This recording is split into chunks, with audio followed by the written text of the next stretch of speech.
इंद्रजीत सिंह अब साथ अनिल विज का देंगे? क्या राव इंद्रजीत सिंह के साथ भी भारतीय जनता पार्टी ने बड़ा धोखा कर दिया है? भारतीय जनता पार्टी ने दिखा दिया है कि बाहरी चेहरों की जरूरत हमें नहीं है। तो क्या अब राव इंद्रजीत सिंह और अनिल विज मिलकर भारतीय जनता पार्टी के खिलाफ उतरेंगे? क्या कांग्रेस पार्टी के ऑफर को स्वीकारते हुए नजर आएंगे अनिल विज और राव इंद्रजीत? क्या भारतीय जनता पार्टी की सरकार हरियाणा में या डगमगाती हुई नजर आएगी? क्या भारतीय जनता पार्टी जहां 1 साल भी अभी हरियाणा में नहीं पूरा कर पाई है, मात्र कुछ ही महीने हरियाणा में न्याप सैनी को मुख्यमंत्री के तौर पर हुए हैं, तो क्या मुख्यमंत्री के तौर पर न्याप सिंह सैनी अब हटा दिए जाएंगे? क्या भारतीय जनता पार्टी के लिए खतरा बन चुके हैं अनिल विज और राव इंद्रजीत सिंह? बड़े सवाल हरियाणा की राजनीति से जुड़ जाते हैं, क्योंकि जहां कांग्रेस पार्टी से अनिल विज का समर्थन किया जा रहा है, राव इंद्रजीत का समर्थन किया जा रहा है, तो वहीं भारतीय जनता पार्टी कारण बताओ नोटिस जारी करती है, जहां भारतीय जनता पार्टी अपने दिग्गज चेहरों की छवि को खराब करने की पूरी पुरजोर कोशिश करती हुई नजर आती है। जहां भारतीय जनता पार्टी एक तरफ दुष्कर्म मामले में एक चेहरे को बचाने की कोशिश करती है, तो एक अपनी ही पार्टी के खिलाफ जाता है तो उसको कारण नोटिस दिया जाता है कि अगर आप इन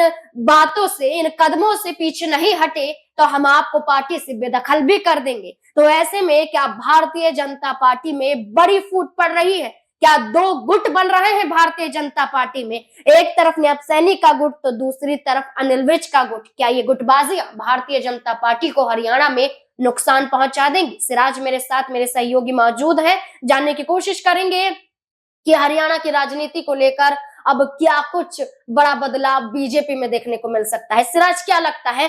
अनिल विज को लेकर हम बार बार ये कह रहे थे कि वो अधिकारियों के भ्रष्ट होने का आरोप लगाते हैं, मुख्यमंत्री न्याप सिंह सैनी पर लापरवाही का आरोप लगाते हैं, यहां तक मुख्यमंत्री न्याप सैनी को पसंद नहीं करते हैं। क्या अनिल विज को अब इस बात की जानकारी हो गई है कि कारण बताओ नोटिस के बाद बीजेपी में रहना अब उनके लिए सही नहीं है? जाहिर सी बात है नाज़मीन, जिस तरीके से अनिल विज ने न्याप सिंह सैनी के ऊपर सवाल खड़े किया, और सिर्फ न्याप सिंह सैनी पर नहीं बल्कि अधिकारियों पर भी, तो देखा जाए तो जिस तरीके से भारतीय जनता पार्टी ने इन्हें कारण बताओ नोटिस थमाया, ये उम्मीद थी कि अनिल विज पीछे हट जाएंगे, लेकिन अनिल विज और आक्रामक रवैया अपनाते हैं। अनिल विज मोहन सिंह जो बड़ौली हैं, उनको कहीं ना कहीं निशाने पर लेते, कहते हैं कि भाई आप पे दुष्कर्म का मामला है, जब तक इस मामले की जांच नहीं हो जाती आप इस्तीफा दे दीजिए, आप कर क्या रहे हैं पार्टी में। दूसरी तरफ न्याप सिंह सैनी को लेकर कहते हैं कि मेरे खिलाफ साजिश रची गई, और उन्होंने साफ तौर पर कहा कि जो जब से मुख्यमंत्री न्याप सिंह सैनी बने हैं, जब से उड़न खटोले पर घूम रहे हैं,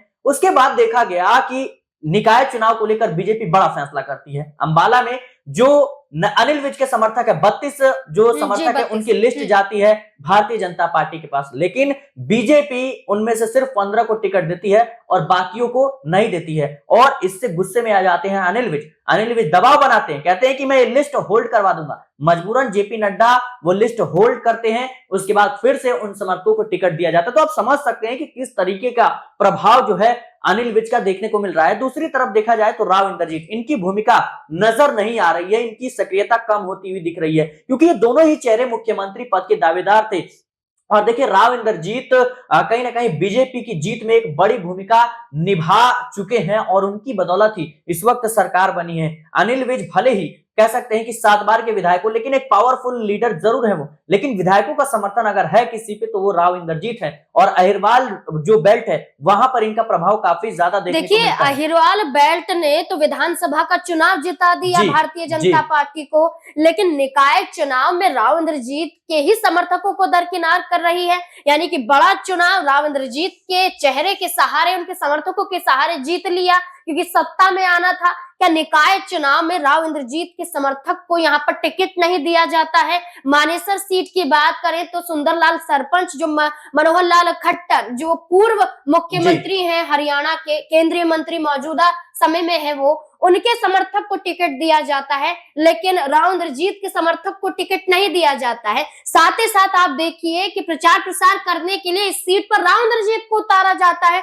उनकी बेटी को उतारा जाता है। तो एक तरफ तो आप नाइंसाफी करें और दूसरी तरफ गड्ढे में ढकेलने की कोशिश खुद करें। क्या लगता नहीं है कि राव इंद्रजीत सिंह एक बड़ा चेहरा होने के बावजूद भारतीय जनता पार्टी में दरकिनार किए जा रहे हैं? जाहिर सी बात है नाजमीन कि राव इंद्रजीत भारतीय जनता पार्टी की जीत में बड़ी भूमिका निभा चुके हैं और उन्हीं की बदौलत कहीं ना कहीं इस वक्त बीजेपी की वापसी हुई है सत्ता में। और अनिल विज की बात करें तो अनिल विज एक बड़े चेहरे हैं और उन्होंने साफ तौर पर कहा था कि भाई मैं मंत्री बीजेपी के कह सकते हैं आशीर्वाद से बना हूं, लेकिन विधायक तो मैं जनता के लिए बना हूं, जनता के आशीर्वाद से बना हूं। तो ये साफ तौर पर चेतावनी है बीजेपी के लिए कि अगर आपने ज्यादा कह सकते हैं कि रुख अपनाया, कड़ा रुख अपनाया, तो मैं पार्टी छोड़ सकता हूं, मैं मंत्री पद छोड़ सकता हूं, लेकिन विधायकी आप मेरी नहीं छीन सकते। और अगर कह सकते हैं कि अनिल विज बगावत कर देते हैं, राव इंद्रजीत बगावत कर देते, तो फिर जाहिर सी बात है कि हरियाणा में जो सरकार है वो गिर जाएगी बीजेपी की, क्योंकि बीजेपी उतनी मजबूत स्थिति में नहीं है।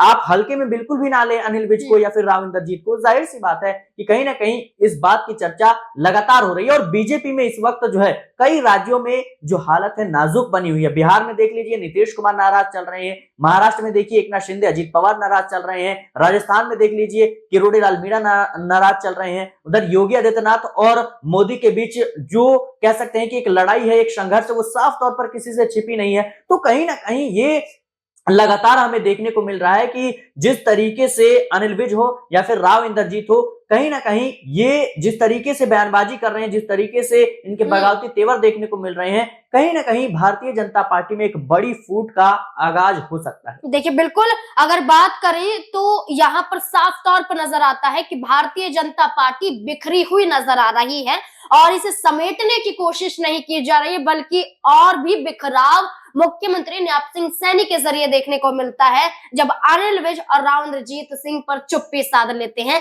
सिराज भूपेंद्र सिंह हुड्डा की बात करें या चौधरी वीरेंद्र की बात करें, उनका बयान सामने आता है। चौधरी वीरेंद्र तो ये कहते हैं कि एक ही चेहरा है जो बीजेपी में बोल तो रहा है, बाकी तो सब कठपुतली बनते हुए तमाशा देख रहे हैं। यानी कि अनिल विज का समर्थन यहाँ पर कर दिया जाता है। भूपेंद्र हुड्डा की बात करें तो भूपेंद्र सिंह हुड्डा ये कहते हैं कि आप बीजेपी में देखिए कितने गुट बन रहे हैं, यानी कि एक तरफ अनिल विज, राव इंद्रजीत, तो दूसरी तरफ मनोहर लाल बड़ोली, मनोहर लाल खट्टर और नैप सिंह सैनी देखने को मिलते हैं। तो क्या कांग्रेस पार्टी ने ये कह दिया है कि हमारी तरफ आ जाइए, अपने सरकार बनाने में हमें सहयोग दीजिए, हम आपको मुख्यमंत्री तक पहुंचा देंगे? क्या कांग्रेस पार्टी में जाकर एक बड़ा कदम उठाया जा सकता है? क्योंकि सीटों के आधार पर देखें तो अभी भी भारतीय जनता पार्टी मुश्किलों में है। जाहिर सी बात है नाज़मीन, देखिए कोई भी किसी भी राज्य में विपक्षी पार्टी होती है, उसकी सत्ता पक्ष की जो पार्टी है उस पर नजर बनी होती है कि कैसे भी विधायक तोड़े जाए और सरकार बनाई जाए। उसके कई उदाहरण देश भर में हमें देखने को मिले हैं। लेकिन हरियाणा की बात कर ले तो विपक्ष में इस वक्त कांग्रेस है और कांग्रेस उतनी कमजोर नहीं है। कांग्रेस मजबूत कह सकते हैं कि स्थिति में है। 37 सीटें हैं और वो बहुमत के आंकड़े से ज्यादा दूर है नहीं। अगर 7 से 8 विधायक इधर उधर होते हैं तो सरकार लड़खड़ा जाएगी। और देखिए अनिल विज उस कह सकते हैं कि स्थिति में है